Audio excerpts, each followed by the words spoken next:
মনিরুল আমাদের ইউনিয়নের ছেলে, আপনার সন্তান আমাদের বাড়ি থেকে দাঁড়িয়ে এখন হয়ে গেছে। আর আমাদের ছোট ভাই কারো, আপনাদের ছোট ভাই কারো, চাচা কারো, ভাই বেটা আমাদের ক্যান্ডিডেট মনিরুল ইসলাম, সবাইকে সালাম এবং শুভেচ্ছা। আসলে ভোট তো অন্য অন্য জায়গাতে চাচ্ছি, আপনাদের কাছে কি ভোট চাওয়া উচিত আমার? সঠিক কথা বলছেন, ধন্যবাদ আপনাদের।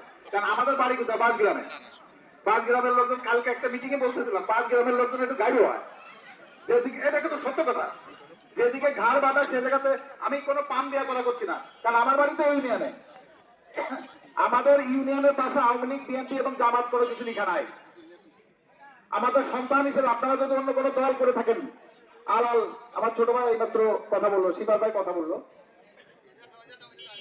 আলাল তো সক্রিয়ভাবে একটা দল করে, আমরা জানি। সে আসছে মনের টানে, এরকম অনেকে আসছেন আমরা মনের টানে। আপনাদের এই এলাকার 20-30 জন লোক কালকে আমাদের সাথে কথা বলছে, তারা দল করুক না করুক, গ্রুপিং করুক না করুক, মনিরুলের ভোটের ব্যাপারে তারা একমত। তারা বলছে যে আমরা ভোট দেবো ভাই, কিন্তু আমাদের লোকাল বড় ঝামেলা আছে, সেই ঝামেলা আমরা মাথায় নেবো না। মনিরুলের সাথে তো আমাদের ঝামেলা না। গ্রামে কিছু বিষয়, এই গ্রুপ একদিক গেলে অন্য গ্রুপ আর একদিকে। আমরা আপনাদের কাছে করজোড়ে অনুরোধ করি, আপনারা সেই জিনিসটা দেখবেন না।